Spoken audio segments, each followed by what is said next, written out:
I don't even know where to start with this. Hi, welcome back to my channel. My name is Kayla and I like to talk about books, and today I'm going to be talking about the book Cujo by Stephen King.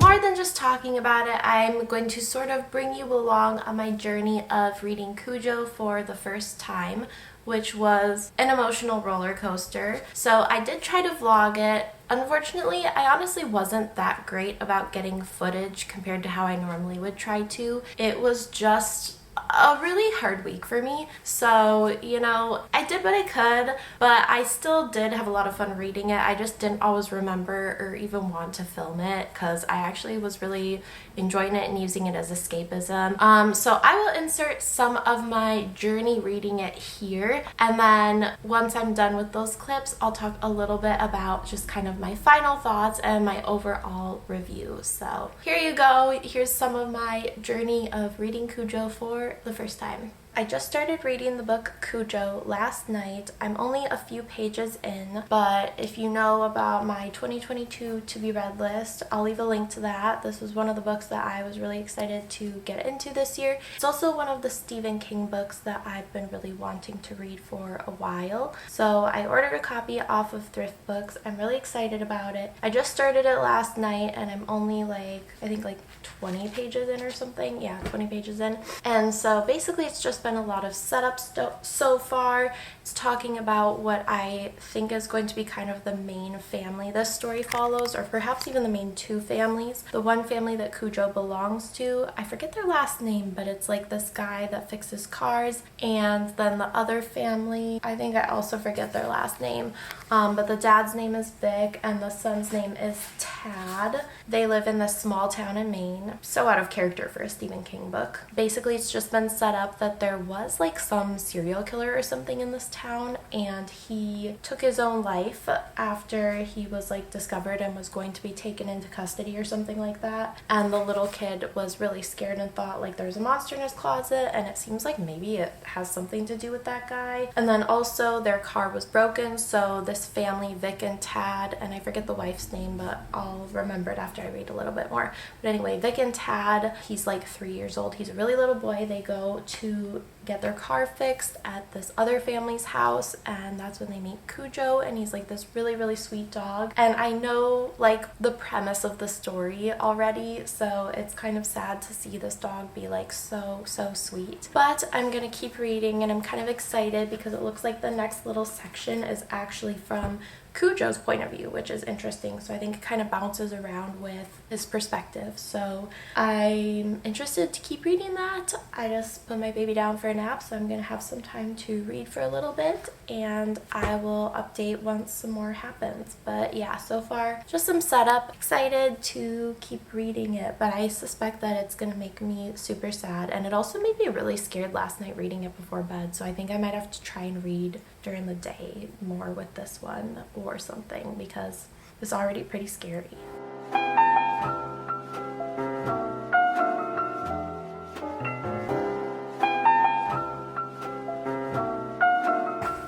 kind of feel like I knew that part would be really hard to read,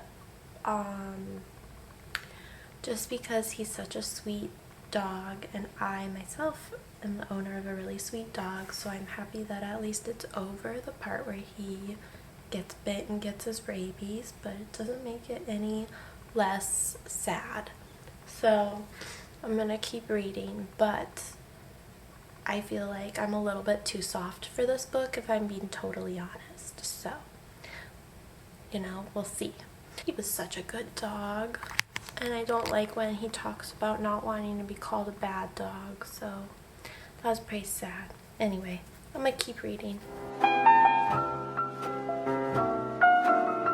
So, sorry, I've been really bad about updating this reading vlog. My baby was sick this week and stuff like that. She's currently playing with my copy of Cujo, but I'm really enjoying how this book is slowly building tension. And I feel so Vic Trenton and his wife, I think there's something on the lens. His wife Donna was having an affair with this guy Steve Kemp, I think, and their son Tad has like a monster in his closet, and there's like just so much stuff going on that's like kind of slowly building the tension through these really human interactions that have like on the surface kind of nothing to do with Cujo. And then there's Cujo's family. I forget their last name, but the mom is planning to take her son away on a trip. The dad is like clearly kind of abusive to his wife, and it's just a really interesting dynamic. So I think basically they're setting it up so that that family, the Calders, that's their name, and so basically they're setting it up so that that family is going to be gone, and the little boy of the family, who basically Cujo is like his dog, and like they grew up together, Cujo loves him. The little boy was like woke up the morning he was supposed to leave on this trip to Connecticut with his mom, and Cujo was like walking through the fog, and it was so sad because he came out all like sick and matted. And then it was like kind of from Cujo's point of view, and he was like, I vaguely remember like this is the boy and I love the boy, but like basically like the last little bit of Cujo left and just the sickness took over, and it was so heartbreaking. And I don't know, they're definitely just setting this up, and he's building the tension so well and so gradually and so slowly with like these human interactions, as well as Cujo like getting sicker and from his point of view. And as like hard and heartbreaking as that is to read, it's also so effective. And so I'm getting to like this point now in the book where I really want like a good chunk of reading today. So hopefully I'll get to read some more later today. I'll definitely update when that happens. Things are starting to build a little bit more quickly now, so I'm super excited. It's gonna be good, but it's already really good. Phenomenally written, so human, and honestly though a little bit dark. Anyway, I'll see you later. This book is getting so scary. Oh my gosh. Oh my gosh. Donna and Tad just showed up to Camber's, and when I tell you my heart stopped. I'm so excited to keep reading. I like literally just had to take a break to process because I feel like his writing transported me there so completely that I like was in Donna's shoes, and I was like, oh my god, and it just like took my breath away. It's so good.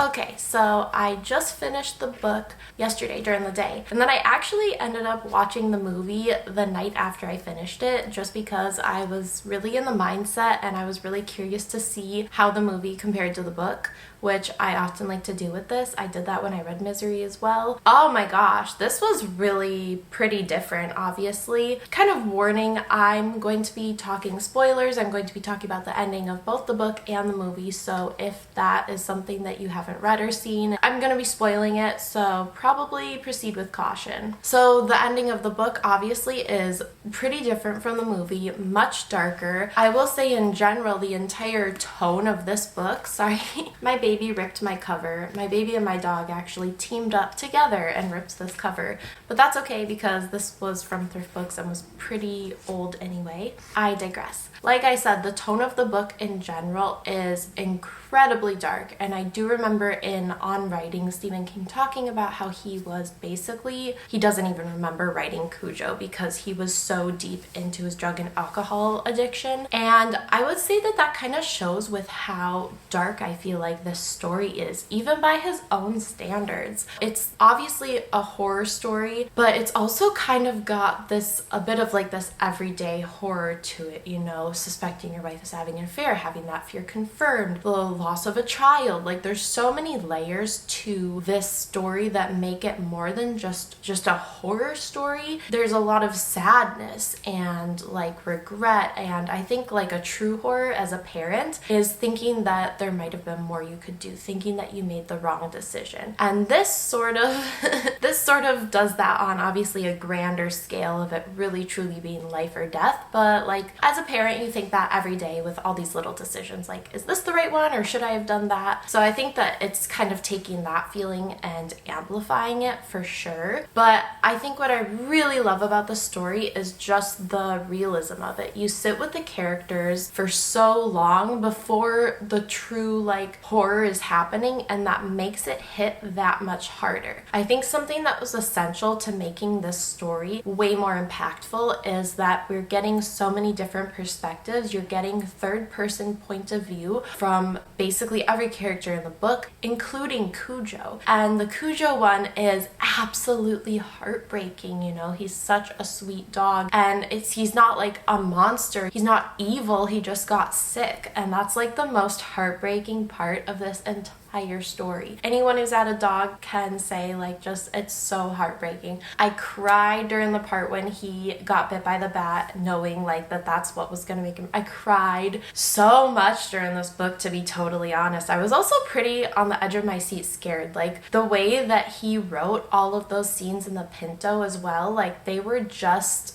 it was incredible. It was so well done. The tension really, because it's built so slowly and on such like a sturdy foundation in the book, it makes it hit that much harder in my opinion. Obviously the ending in the book is a parent's worst nightmare, honestly. I was like super distraught after I read it, but still was like, okay, let's watch the movie. And watching the movie and seeing that ending, I don't know whether it's necessarily a better ending, but it definitely made me feel better. So it was just like a heartbreaking ending. And I think what hit really hard was basically it was like when she finally got up the nerve, and there was just, you yourself are asking the same questions Donna was asking, where you're like, was there a better time? Had she done that sooner? Like, was there a better way to go about this? But it's kind of like, it's a rock and a hard place, right? So it's kind of one of those impossible situations, and sitting and thinking about those things can be just so difficult, because I don't know what I would have done in her situation. Yeah, that was really hard to read, and especially I feel like the way that he presented it in the end, I mean, it was brutal. When Vic shows up right as Donna is finally killing Cujo, oh my god, it's so hard to read. And then he takes Tad out of the car and he just says, how long has he been dead? And that, like the way he wrote it, god, I could tear up right now. It hit so hard. So what I liked most about this book was that, again, like I said, you really sit with these characters. It's a great idea and concept for a story, but it's very character driven. You know, you're sitting with these characters, you're living with them, their flaws and their good qualities, and that makes the tension and the horror hit so much harder, and it makes it so sad, you know? Again, incredible description on Stephen King's part. It was really good, really emotional, so layered. He does a great job with that, with not only coming up with a great idea for a horror story, but also making sure that the characters are layered enough and developed enough for you to actually care about what happens to them. A phenomenal book, definitely up there with my favorite Stephen King books now. It's like this and Billy Summers for me. So I absolutely loved it. It was really good. Would love to talk about it. If you have your thoughts on Cujo, please leave them in the comments below, movie or book. Like, I kind of just want to talk Cujo a lot. I was looking up a lot about like rabies and also his inspiration for this book. Would love to chat about it, but that's basically it for this video. Please like, subscribe, all that good stuff, and thank you so much for watching. I will see you later.